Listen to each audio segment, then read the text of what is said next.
porque siempre es mejor hablar. En Duna comienza Hablemos en Off.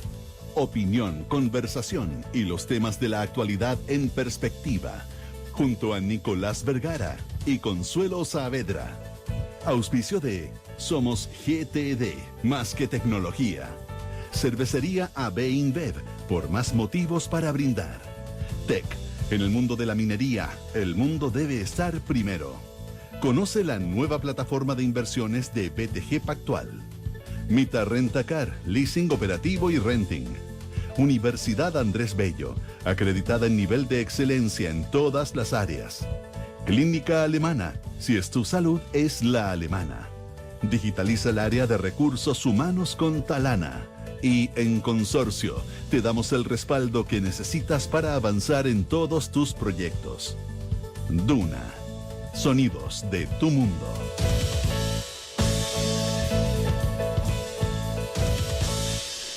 Muy buenos días, ¿cómo están ustedes? Son las 8 de la mañana con 9 minutos de este día martes 1 de octubre. Empezó el mes de octubre, un mes que va a tener varios simbolismos en términos de los años que se cumplen. Esto es Hablemos en Off y estamos junto con Consuelo Saavedra. ¿O junto a? ¿Junto con o junto a? Junto a, yo creo. Consuelo, ¿cómo está ahí? Me viene como una cosa automática de... ante, bajo, contra, con, entre, desde, sobre, desde. Sí. Yo creo que... hacia, hasta, para, por. Según. Sin. Oye. Sin, sin, tras. Sobre. Tras. ¡Qué tras. Horrible! Oye, sí, ¿te acuerdas? ¿Cómo estás? Muy buenos días. Buenos días. Comienza el mes de octubre. Comienza el mes de octubre. En un rato está todo el mundo muy atento porque el general Yáñez, el dimitido general director de Carabineros, a esta altura ex, pues ya no es dimitido, hay uno nuevo y todo, así que es el ex general director de Carabineros, el general Ricardo Yáñez, va a llegar a su audiencia de formalización. Y se anunció que a las 8:30 de la mañana el general Yáñez no va a entrar haciendo el paseillo que hacen todos quienes van a ser imputados, sino que pidió especialmente entrar en un vehículo porque se anuncian funas y protestas. Exactamente. Y él pidió, entiendo, hablar a las 8:30 de la mañana, por lo cual todo el mundo está muy expectante respecto a qué querrá decir el general Yáñez antes de su formalización. Hay varios, preguntaba gente que habitualmente tiene cercanía, qué lo que haría, poca gente sabía, pero algunos aventuraban que podría tener que ver con esta condición de voluntaria o no voluntaria de su salida. Si finalmente él habría sido quien, pero no está muy claro cuál sería el motivo que tendría el general Yáñez para esta petición. Por otro lado, también se supo, Consuelo, que el general Yáñez no sería objeto de medidas cautelares, ya que la Fiscalía al menos no pediría, el Ministerio Público no pediría medidas cautelares, entiendo que contra ninguno de los tres generales que están compareciendo a esta audiencia de formalización. Bueno, como lo hemos comentado y tú lo comentabas ayer, también lo hablábamos con Leslie Ayala, en Duna en Punto, va a ser las medidas cautelares se saben hacia el final de las audiencias de formalización. Y si bien hay un entendido de que no se solicitarían porque el INDH, según nos contaba Leslie Ayala, habría recibido desde el Ministerio Público una indicación de que el Ministerio Público no iba a pedir medidas cautelares, por lo tanto el INDH tampoco iba con esa petición. Pero es algo que no se ha confirmado y que se sabe hacia el final de las audiencias. Y esta audiencia puede ser muy larga, por lo que tú nos explicabas en el día de ayer, que se va a leer cada uno de los cargos, cada uno de los casos particulares en que se habría omitido una acción que habría impedido entonces un trauma ocular, una lesión, todos los delitos que son más de 1000.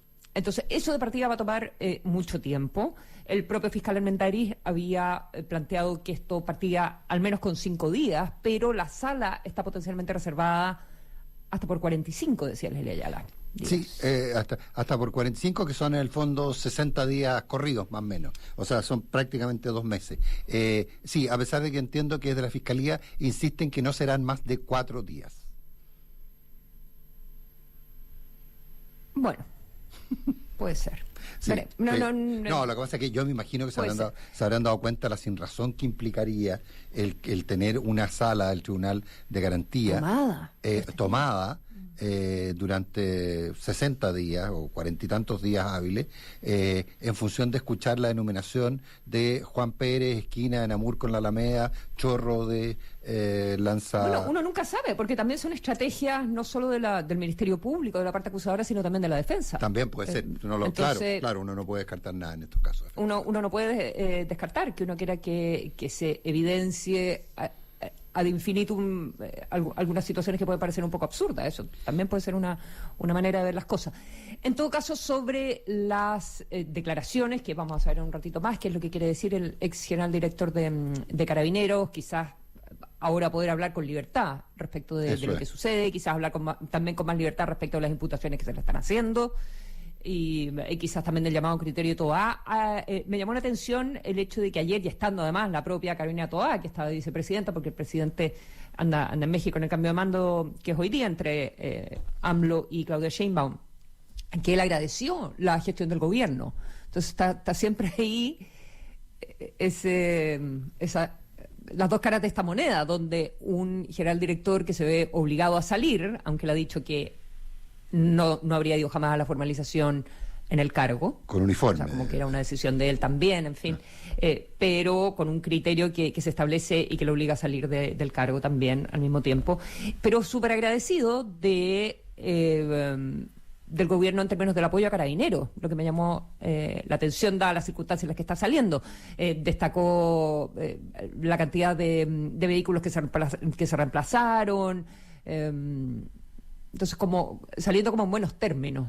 Sí, y eso puede ser algo que quizás la gente no esperaba. Claro, es que objetivamente, y tal vez ese sea el objetivo de su intervención. Ahora, lo que pasa es que objetivamente el general Yáñez es quien materializa el cambio de actitud, bajo el mandato del general Yáñez, se materializa el cambio de actitud del gobierno hacia Carabineros.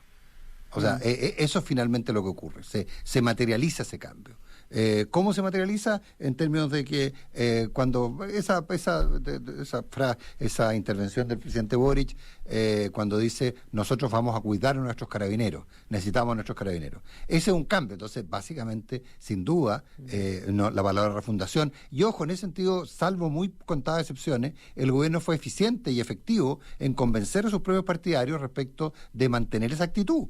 Porque uno podría haber pensado que desde la autoridad estaba instalado aquello, pero tampoco hubo muchas alusiones a la refundación, ni a la ayuda asesina, ni a ninguna de las cosas que estábamos habituados a escuchar, fundamentalmente de parlamentarios y dirigentes del Frente Amplio y el propio Partido Comunista. Entonces, sin duda que Yáñez tiene que, comillas, no sé si agradecer, pero sí reconocer que ese cambio de actitud estuvo propiciado y se inició desde la moneda. Yo creo que ahí hay un dato inevitable. Pero en fin, tenemos en 15 minutos más, si es que se cumple y no hay problema, el general Yáñez hablará ante la prensa y probablemente podamos tener hacia el final del programa alguna versión de lo que dijo. 8 de la mañana con 15 minutos.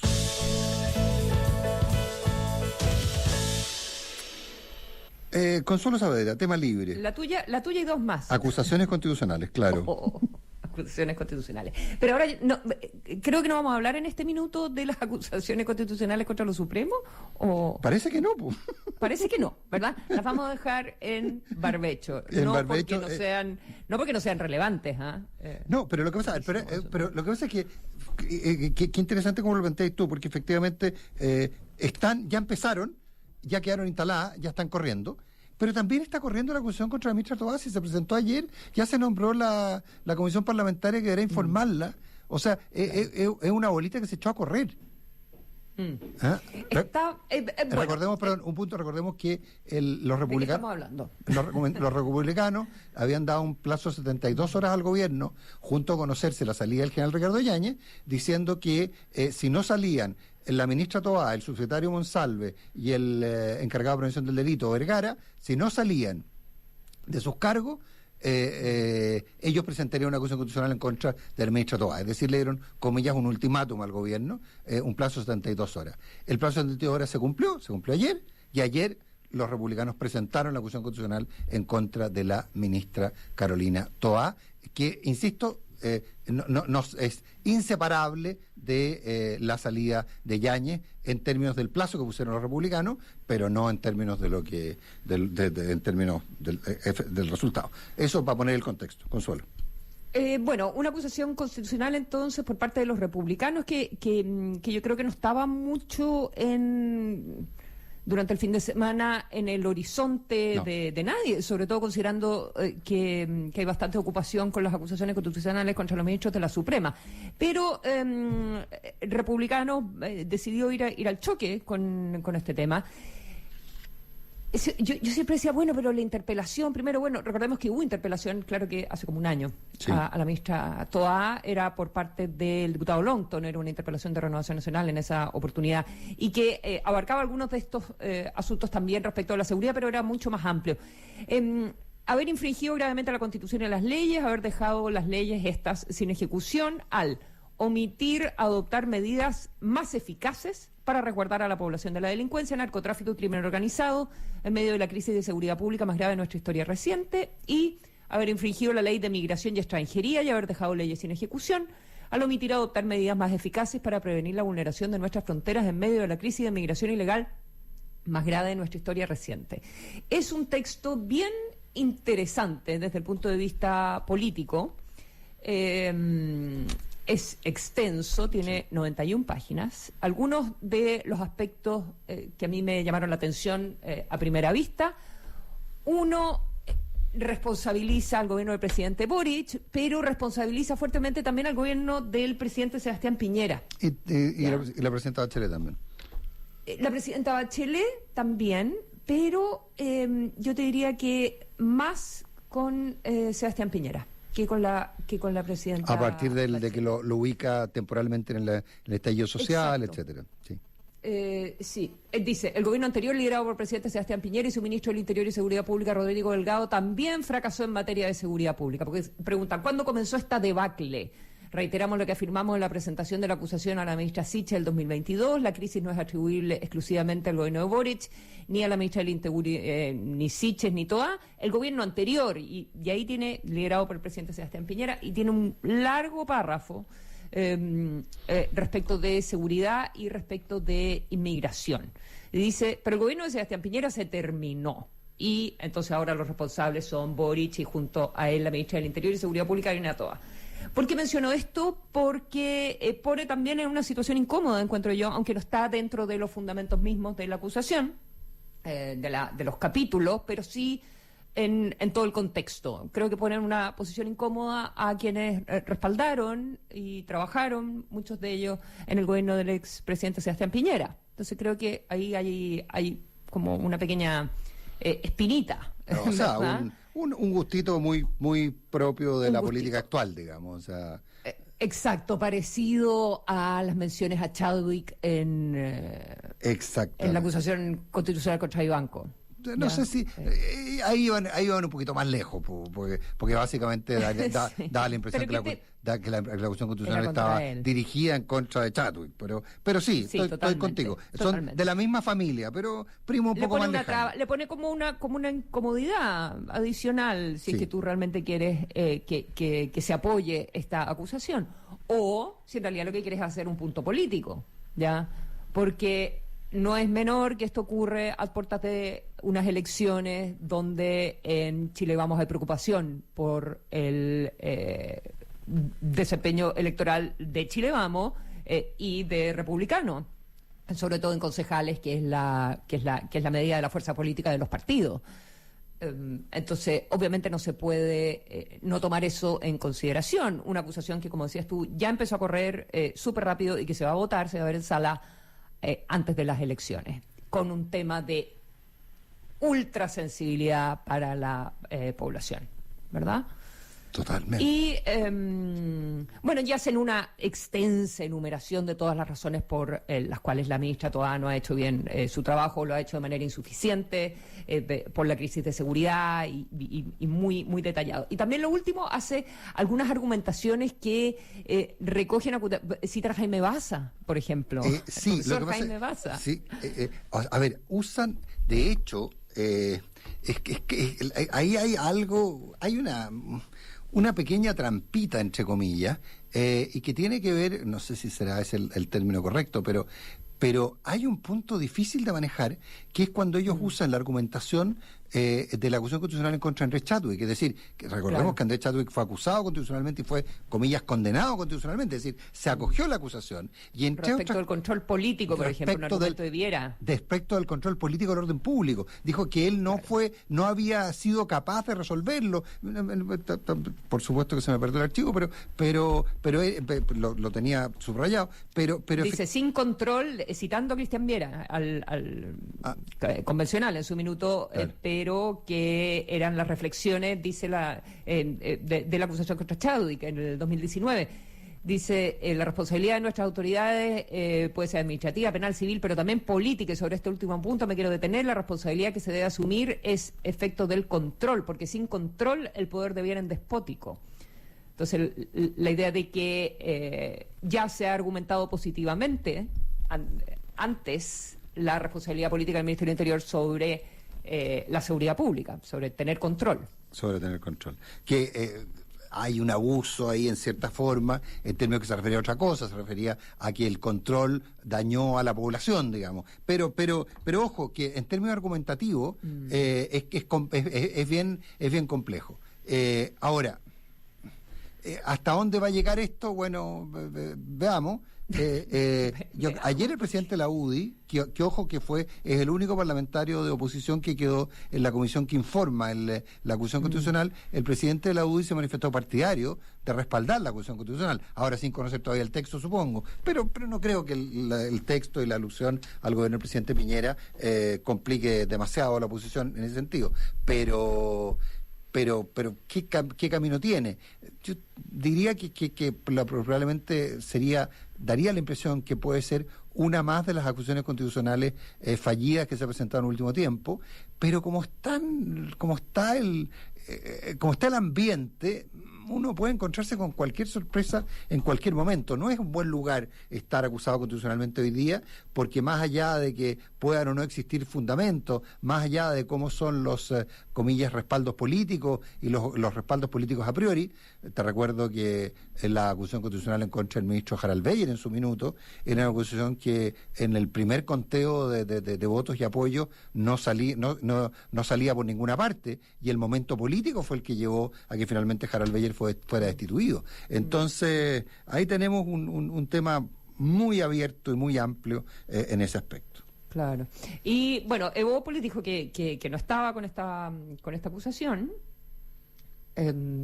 pero como decíamos, la tuya y dos más, sí. Porque cuando estás a puerta de una elección donde quieres señalizarle al votante que te preocupa la seguridad, que eres crítico del gobierno, que crees que las cosas se tienen que hacer mejor, que las cosas se están haciendo mal. La verdad es que el incentivo para sumarse a la acusación, por lo menos por parte de los diputados, es muy alto. Es muy alto y por eso la acción de Republicano en ese sentido es una encrucijada para el resto de la oposición.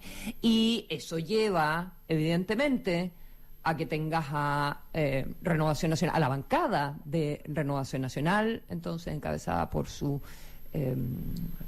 ¿se dice presidente de bancada? No, se dice jefe de bancada, por su jefa de bancada, la diputada Sandón, diciendo que van a concurrir a la de TOA y que van a presentar una contra el presidente Boric la próxima semana. Claro, oye, y wow.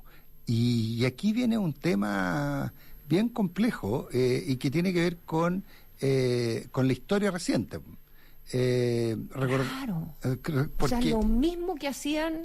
Sí, lo mismo que hacían. Lo mismo que hacía la anterior oposición. La anterior oposición ahora acusa al presidente de la República. Recordemos que la acusación constitucional en contra del presidente Sebastián Piñera fue aprobada en la Cámara de Diputados.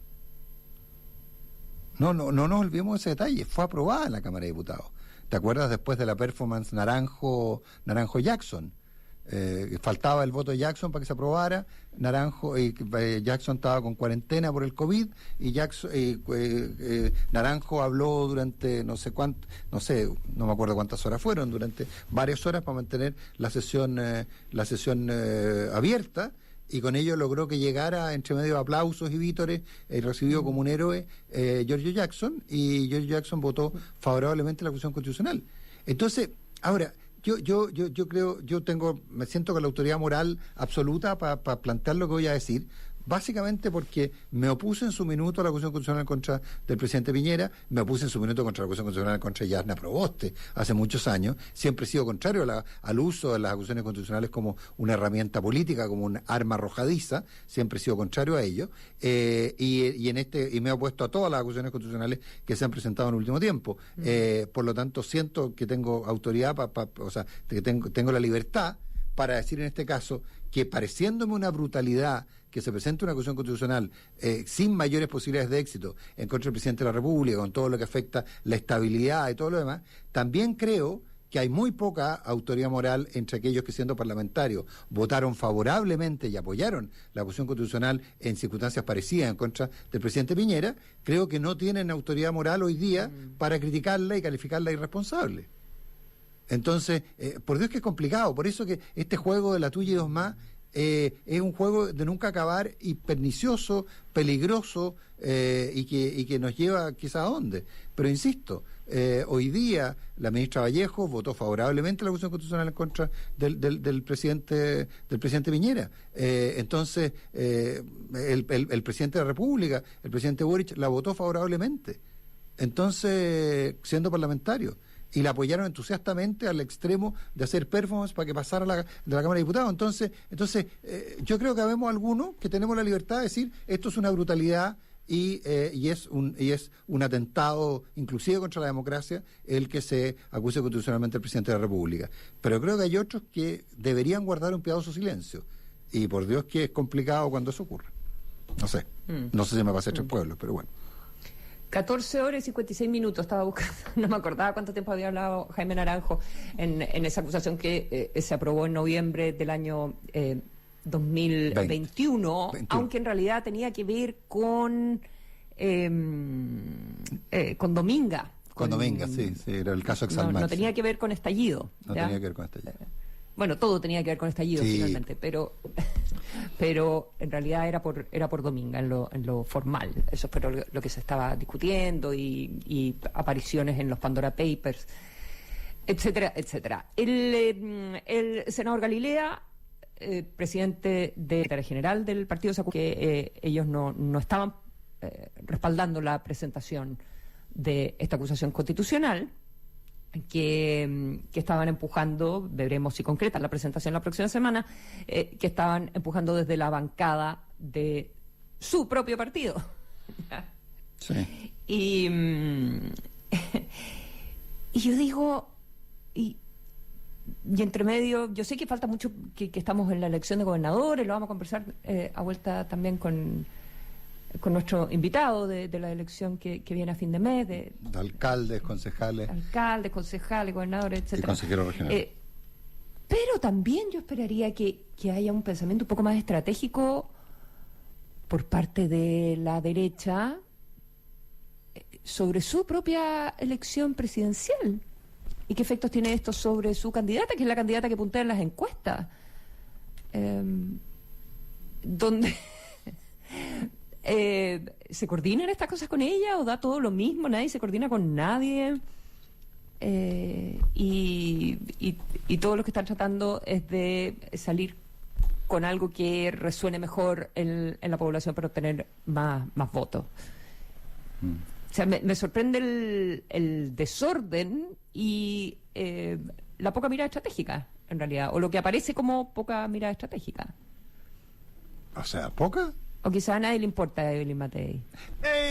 Yo ¿qué querés que te diga? No me atrevería a ser tan... Sería que uno debiera cuidar sus propios activos, ¿no? Sí, claro. Sí, es que ese es el punto. Entonces, bueno... Sí, ahora, ojo, para efectos de aclaración, me lo aclara un gentil auditor. que a mí lo di por sabido.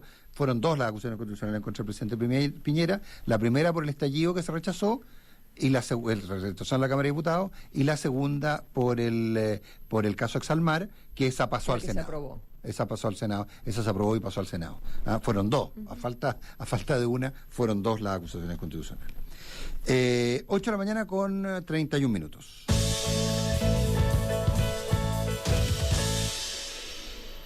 Tenemos tres temas. Dime tú. Llegó el IMASEC. Salió el IMASEC, efectivamente. Sí.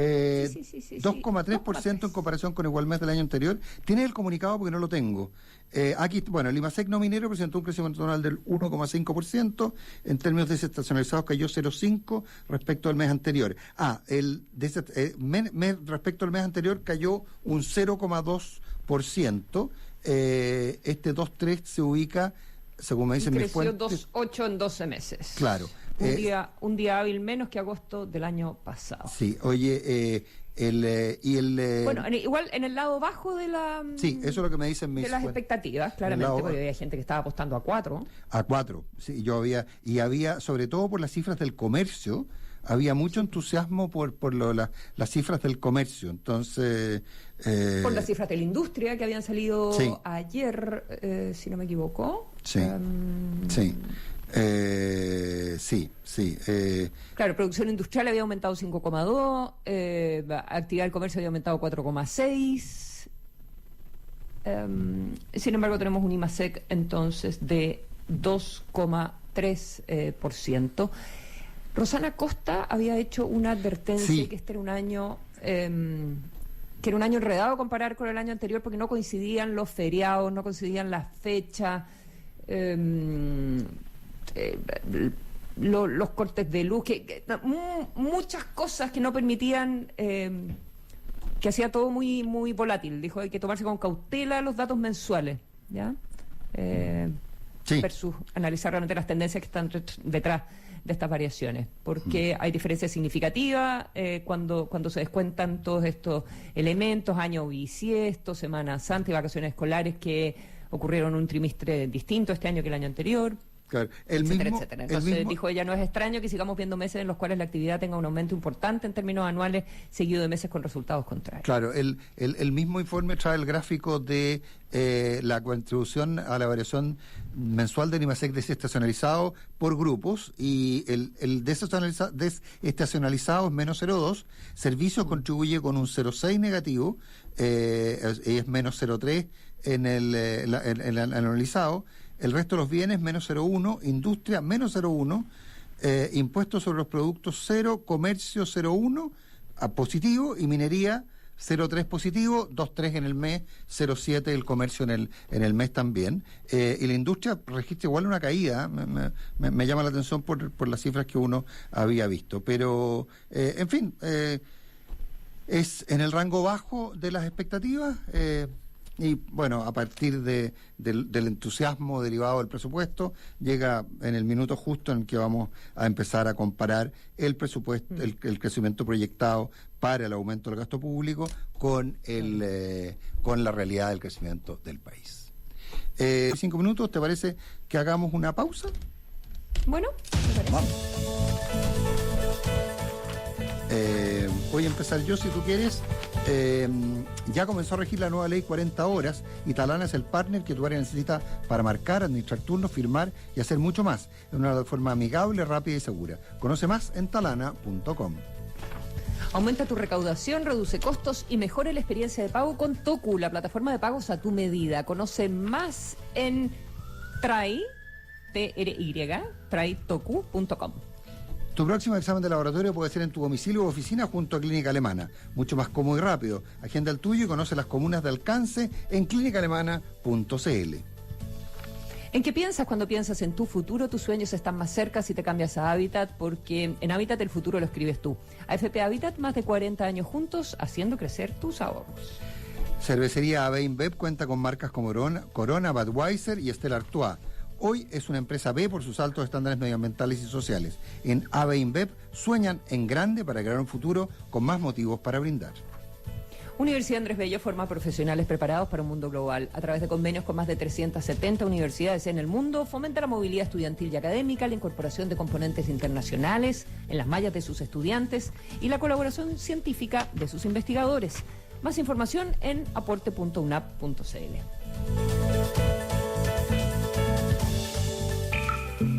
Tenemos un plan estratégico. Se llama Hacer Cosas. En Duna, el empresario estadounidense y cofundador de Southwest Airlines, Herb Kelleher. Duna, voces, visiones y sonidos de tu mundo. Nada escapa a la visión en 360 grados del búho para saber lo que pasa en cada rincón. ¿Te gustaría tener la misma mirada para analizar los mercados? Entonces asesórate con la Larraín Vial. Tenemos la visión experta que necesitas. Deja atrás los depósitos a plazo y atrévete con nuestros fondos. Larraín Vial. Invierte mejor.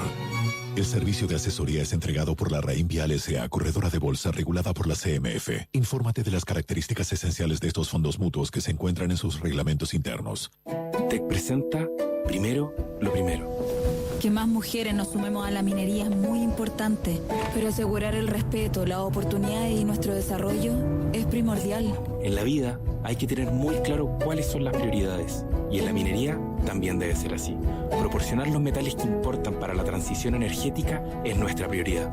Conoce nuestro compromiso con la equidad e inclusión en tec.com/Chile. TEC. En el mundo de la minería, el mundo debe estar primero. ¿En qué piensas cuando piensas en el futuro? Quizás te imaginas descansando en el campo o haciendo ese viaje que siempre soñaste. Esos sueños están más cerca si te cambias a Habitat, porque somos la AFP número 1 en rentabilidad en todos los fondos desde el inicio de los multifondos. En Habitat, el futuro lo escribes tú. Cámbiate en afphabitat.cl. AFP Habitat, más de 40 años juntos haciendo crecer tus ahorros. La rentabilidad de la cuota de todos los fondos entre el 27 de septiembre de 2002 hasta el 4 de agosto de 2023. La rentabilidad es variable, por lo que nada garantiza que las rentabilidades pasadas se repitan en el futuro. Infórmese sobre la rentabilidad de su fondo de pensiones, las comisiones y la calidad de servicio de las AFP en el sitio web de la Superintendencia de Pensiones www.spensiones.cl. Somos GTD, una compañía de tecnología que crece en el mundo. Somos más que miles de kilómetros de fibra óptica para darte la mejor conexión en tu hogar y en tu trabajo. Somos más que una robusta red de data centers para acompañarte en la digitalización de tu empresa. Somos más de 3.000 profesionales para entregarte la mejor experiencia. Pero el más que nos hace diferentes es el que logramos juntos. GTD, más que tecnología. Cuando tomas una cerveza Corona, una Budweiser o un Stella Artois, conectas con Cervecería AB InBev y nuestro compromiso con un futuro sostenible. Elaboramos el 100% de nuestros productos con energía renovable y entregamos agua segura a más de 15 comunidades en Chile. Gracias a estas y otras iniciativas, hoy somos Empresa B. Cervecería AB InBev, por un futuro con más motivos para brindar. Advertencia, el consumo de alcohol en menores de 18 años se encuentra prohibido. Ya comenzó el Cyber de Mita Rentacar. Entra a mita.cl y conoce las sorpresas que este Cyber tiene para ti. Aprovecha descuentos de hasta 45% en cupones de arriendos de autos y vuelve a viajar como un preparado. Mita Rentacar. Ya comenzó a regir la ley Karin contra el acoso laboral y en Talana te ayudamos a cumplirla. Con nuestro canal de denuncias podrás prevenir y sancionar malas prácticas en tu espacio laboral de manera confidencial y gestionando las denuncias fácilmente. Entra a talana.com y conoce el módulo de centro de requerimientos junto a todas nuestras soluciones para estar al día con la ley. Con Talana construyamos un espacio laboral preventivo y más seguro para todas y todos. Talana. Tecnología humana. En línea con las necesidades de un mundo globalizado, en Universidad Andrés Bello, la internacionalidad es parte de su sello formativo. Con más de 370 convenios internacionales, es también miembro de 7 consorcios de cooperación global, fomentando así la movilidad estudiantil, la incorporación de componentes internacionales a sus mallas académicas y la colaboración científica de sus investigadores. Universidad Andrés Bello, acreditada en nivel de excelencia en todas las áreas. La mejor decisión para cuidar tu auto está en el Cyber Monday Consorcio, porque solo hasta el 2 de octubre podrás contratar tu seguro de auto con un 25% de descuento en todas las cuotas. Apúrate y contrata en consorcio.cl. Revisa bases legales, coberturas y exclusiones de la promoción en consorcio.cl. La contratación está supeditada a la aprobación del riesgo por parte de la compañía. El riesgo es cubierto por Compañía de Seguros Generales Consorcio Nacional de Seguros S.A. Sigue la conversación en los sonidos de tu mundo. Esto es Hablemos en Off, en Duna 89.7 FM y Duna.cl. Llega el Cyber Monday y con él la mejor oportunidad para contratar tu seguro de auto con 25% de descuento en todas las cuotas. Contrata 100% online en consorcio.cl. En GTD son más que tecnología, miles de kilómetros de fibra óptica y una robusta red de data centers. Conecta tu hogar y digitaliza tu empresa con la mejor experiencia. GTD, más que tecnología. Primero lo primero, proporcionar los metales que importan para la transición energética es la prioridad de TEC. TEC, en el mundo de la minería, el mundo debe estar primero. 8 de la mañana con 42 minutos. No, señor. ¿Te falta una más? Sí, no, ¿Cuál? No, pues. Según yo, Mita. ¿Pero lo hiciste o no? No. Va, qué raro, dale. Según yo lo hiciste, pero dale. Es que estabas conversando mucho con el invitado en el corte, no estaba aquí atento a la coordinación. Yo creo que lo leí. Pero te cuento que arrancó el Cyber de Mita Rentacar, lo dejarás pasar. Entra a mita.cl y conoce las sorpresas que tienen para ti, aprovechando descuentos de hasta 45% en cupones de arriendos de auto. Mita Rentacar, elige tu destino, ellos te llevan. 8 de la mañana con 42 minutos. Tenías razón, no lo habías leído. Sí. No, tenía razón porque estabas ahí entusiasmado, adelantando. No, estábamos viendo cosas. Pero tú escuchabas feliz, así que no estabas Por fuera. supuesto. Pero no podías participar, que es lo peor. Rodrigo Arellano, vicedecano de la Facultad de Gobierno en la UDD. 1.000.000 de gracias por haber estado esta mañana conversando, por venir esta mañana a conversar con nosotros. No, encantado y muchas gracias por la invitación. Ya te estaba echando, Rodrigo.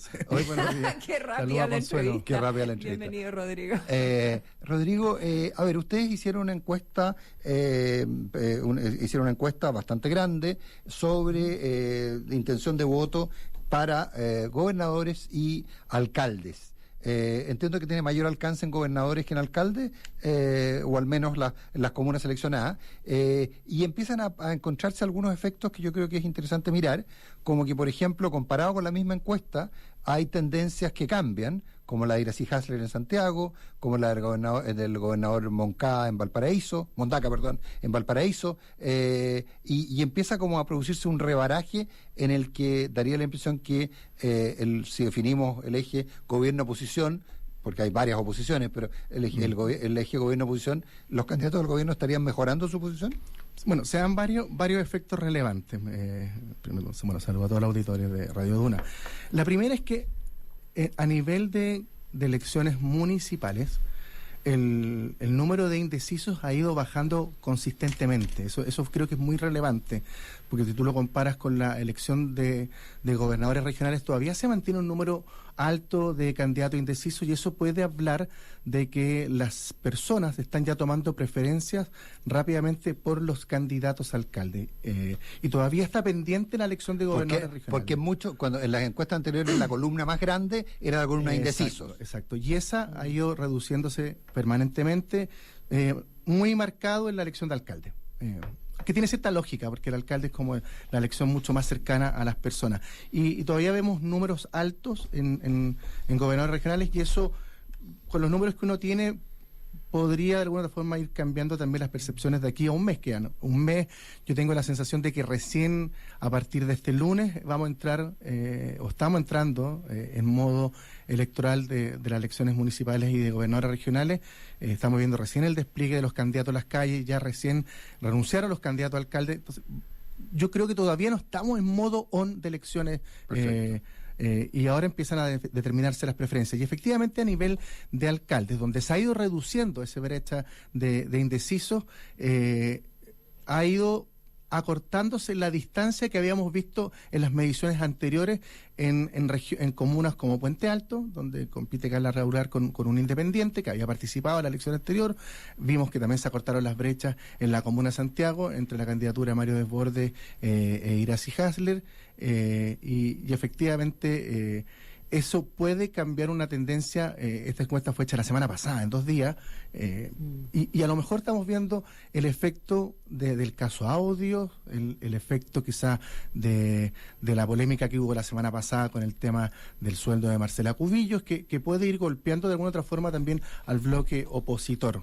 En el caso de gobernadores se mantiene una tendencia... Eso, perdona, porque quizás no todo el mundo está al tanto, pero en las mediciones anteriores aparecía desbordes por sobre Iracy Hasler, y aquí con la disminución del indeciso o nulo o no votaría, parece haber favorecido entonces a la alcaldesa Hasler, que están empatados en la práctica. Claro, lo que te muestra la encuesta, Consuelo, es que efectivamente el número de indecisos en Las Condes se ha ido, en Santiago se ha ido reduciendo, y quien ha capitalizado esa reducción ha sido la actual alcaldesa.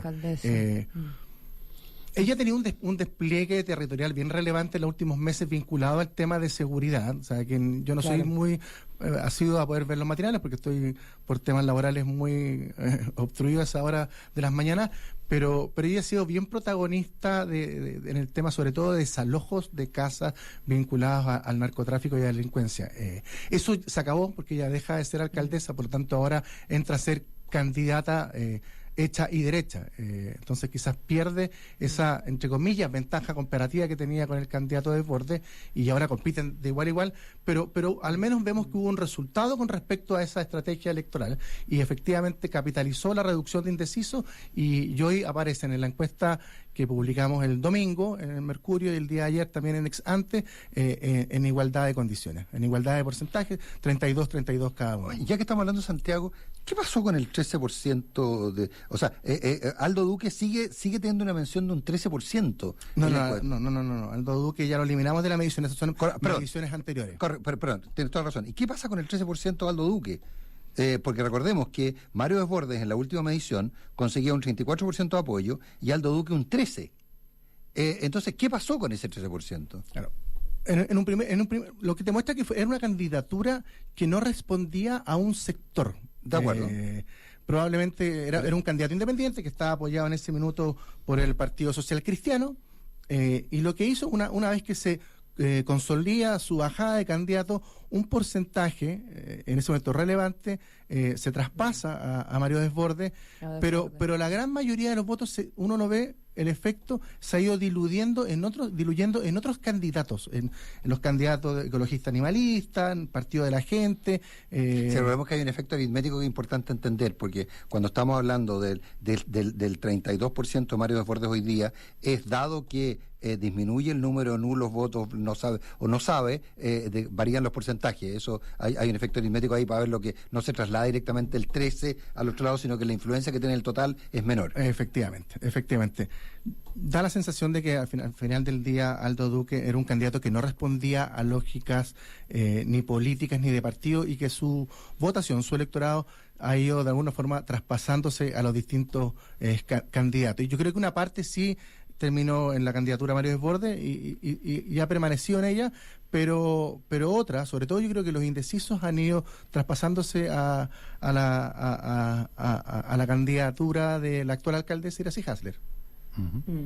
¿En qué otras comunas pasa ese fenómeno de disminución de indecisos, entonces que mejoran las probabilidades sobre el candidato de gobierno? Sucede un poco en la Florida, ¿verdad? Sucede un poco en Puente Alto. Sucede en todas, pero en la Florida el candidato de oposición sube con respecto a la última medición. Daniel Reyes, de alguna forma, se ha ido consolidando en su candidatura. Él sube de un 29 a un 31%. Claro que el candidato de Contigo Chile Mejor aumenta en 4 puntos su percepción. La pregunta es, si la elección fuese el próximo domingo, ¿por cuál de los siguientes candidatos u opciones usted votaría? Entonces le ofrecemos la plantilla de todos los candidatos, más por supuesto él no sabe, no responde o no votaría. Y en el caso de la Florida es la única comuna de las que medimos nosotros no medimos todas porque hay que tener un número de Ns suficientes para tener un margen de error razonable. Él de todas maneras sigue aumentando y da la percepción de que Daniel Reyes se ha ido consolidando, el sucesor del actual alcalde Rodolfo Carter, que a medida de hacerse conocido o ir alineándose con la gestión de Rodolfo Carter, yo tengo la sensación de que ha ido también creciendo en las preferencias por parte de los ciudadanos de la Florida. Pero tú ves que, por ejemplo, se consolida la votación de Tomás Bodanovich en Maipú también, que también aumenta con respecto a la última. 3 puntos, claro. Sí. Ahora, pero no sé si lo vimos, pero Puente Alto, en el cual inicialmente la ventaja de más de 11 puntos que tenía Carla Rubilar sobre Matías Toledo, hoy día se estrecha a 4 puntos, digamos. 4. Claro, y ahí hay un fenómeno bien relevante, porque ahí también había un candidato de oposición que estaba anunciando una candidatura por fuera del pacto opositor, que era el concejal Felipe Sandón. Claro. Y una vez que también se consolida su bajada como candidato, esa votación no ha logrado traspasarse a Carla Rubilar.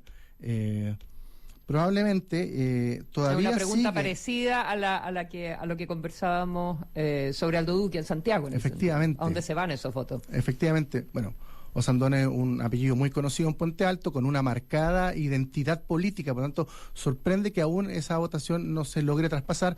Yo creo que está todavía dando vuelta ese electorado en la votación de los indecisos, o que todavía no sabe por quién votar, porque una vez que se consolida la bajada de Felipe Sandón, aumenta de manera importante el número de nulos, no votaría o no sabe, y es probable que finalmente eso decante en votos para Carla Rubilar, debiese ser la lógica, pero todavía, como estamos, todavía falta un mes para las elecciones, esas personas todavía no marcan su elección, y probablemente las próximas semanas, con una campaña más desplegada, después con la franja electoral, uno tendería a pensar que esa votación debiese marcar sus preferencias de manera más mayoritaria por la candidata a oposición. ¿Consuelo? Me iba a quedar pegando, o sea, me iba a saltar Valparaíso, y uno no se debiera saltar Valparaíso en realidad, porque hay un fenómeno muy interesante ahí, que es la retirada del alcalde Sharp y todo lo que significó en su minuto esta votación ciudadana y este candidato que nadie lo conocía, y ahí hay un, como que eso se desfondó también.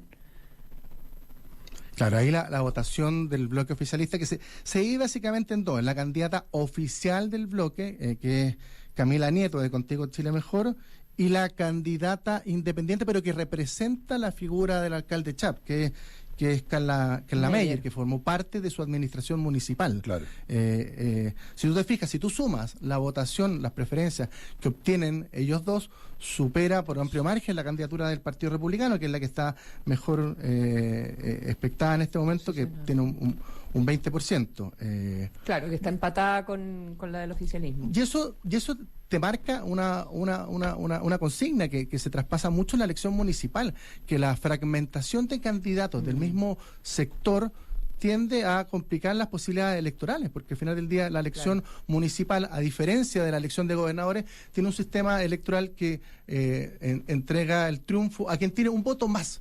Aquí basta con la mayoría simple. Entonces, por eso era tan relevante para ambos sectores lograr la unidad de candidatos, y cuando esta unidad se rompía o iban varios candidatos, se pone en riesgo efectivamente las expectativas electorales que tenga dicho sector. Y aquí estamos viendo un caso concreto. Eventualmente puede que el oficialismo o las fuerzas del oficialismo puedan tener una votación mucho más alta que la que obtenga Rafael González, que es el candidato independiente apoyado por el Partido Republicano, pero que Rafael González de alguna forma aproveche esta oportunidad y pueda resultar efectivamente alcalde con una votación que versus la suma de las otras fuerzas sea mucho menor. Eso es lo que estamos viendo en la encuesta. Todavía hay un 25% de personas que dicen que no tienen claro o que no van a votar, por lo tanto queda todavía un margen para ver. Finalmente esta cifra debiese reducirse cercano a una elección en torno a un 10%. Yo creo que de todas maneras, independiente de que estemos en esta elección con voto obligatorio, vamos a tener un porcentaje importante de personas que no van a concurrir a votar. En torno a un 10, un 15% uno podría proyectar. Bueno, y la discusión es quiénes son. Claro, a quienes pertenecen. Habitualmente son personas que están muy lejanas a la política, los votantes obligados, que uno los segmenta. Que en términos generales uno tiende a identificarlo con gente mayor, en general de posiciones más conservadoras, muy decepcionada de la política. Muy decepcionada de la política. Yo diría que quizás ese es el común denominador de todo. Muy decepcionados de la política, y que, por lo tanto, cuando se incorporan al ejercicio electoral, votan en contra de la política, en contra de quien esté en ese minuto ejerciendo el poder. Y por esa lógica, quizás quien se podría haber beneficiado en este caso concreto de Valparaíso puede ser el candidato del Partido Republicano, que representa quizás todo lo contrario, opuesto al actual alcalde Sharp. En lo poco que nos queda, gobernadores, daría, en términos prácticos, daría la impresión que la carrera por la gobernación de Santiago de la región metropolitana es carrera corrida. Da la sensación de que, de hecho, incluso en primera vuelta, nosotros hacemos el ejercicio entre gobernaciones, Santiago, Biobío y Valparaíso, de hacer el ejercicio de segunda vuelta entre los candidatos que tienen más posibilidades de competir en una eventual segunda vuelta. De hecho, la pregunta es así, en una hipotética o eventual segunda vuelta. Pero en Santiago, de hecho, en la encuesta ya con el 42% que tiene el actual gobernador regional, Orrego, le da para ganar en primera vuelta. Ahora, si además tú llevas esa votación a un 100%, es decir, eliminas los nulos y los blancos, que son lo que va a suceder el 26 y 27, que se sacan del ejercicio electoral, llegaría a cifras cercanas al 54-55%, lo que da un amplio margen para ganar. Claro. Por lo tanto, y una gran plataforma presidencial. Y probablemente se transforme en la figura política después de incluso más que el presidente, claro, porque el presidente obtuvo votación con voto voluntario, con más votos en su mochila. Sí. Y eso le da efectivamente una plataforma presidencial muy relevante. De hecho, en la última semana ha sonado incluso como eventual candidato del PP frente a las posibilidades que tiene Carolina Toa hoy en día. Claro. Ahora, y en ese sentido también, donde apareció una sorpresa es en Valparaíso, en que la división de las fuerzas de la oposición, algunos podrían pensar intuitivamente que es lo que lleva a que Rodrigo Mondaca tenga posibilidades de ganar, pero si uno hace doble clic sobre los números, Mondaca podría ganar inclusive en primera vuelta, sin que la división implicara nada, digamos. Claro, tú en el fondo... si uno suma las fuerzas de oposición en primera vuelta, obtienes más votación que Mondaca. Tú sumas la candidatura de Venecián, de Hoffman y de Millones, que son... Claro, pero Millones social cristiano. Pero aquí, a diferencia de la elección municipal, si un candidato obtiene más del 40% de los votos, gana en primera vuelta. Y Mondaca está cerca. Y Mondaca está cerca de esa votación. Por lo tanto, efectivamente, podríamos estar en presencia de que justamente aquí la hiperfragmentación de un sector impida justamente el triunfo de ellos. Ahora, pero inclusive en los escenarios de segunda vuelta, Mondaca le gana, por ejemplo, a Pepa Hoffman. En segunda vuelta hicimos las comparaciones con los dos mejores candidatos, que es el candidato del Partido Republicano y la candidata de Chile Vamos, que es María José Hoffman, y efectivamente él obtiene un triunfo frente a ellos dos, con un alto porcentaje todavía aún de indeciso y que no vota, que en el caso de los gobernadores sigue siendo muy alto en relación con los de los alcaldes, donde hemos visto este número a la baja. Bueno, estamos en campaña, no se nota demasiado, pero como decía Rodrigo, en algún minuto se va a empezar a notar y eso puede cambiar las tendencias. Rodrigo Orellano, 1.000.000 de gracias por haber estado esta mañana conversando con nosotros. Gracias, Consuelo, buenos días. Nos vemos mañana. Don Nicolás. Se supone que viene Matías. Vamos a ver si quiere venir. Tú sabes cómo es. Oiga. Estoy un poquito veleidoso. Nos vemos mañana. Buenos días. Buenos días. Esto fue Hablemos en Off, un clásico de la opinión y la conversación de actualidad. El día avanza con las voces de Duna 89.7 FM y Duna.cl. Duna, sonidos de tu mundo.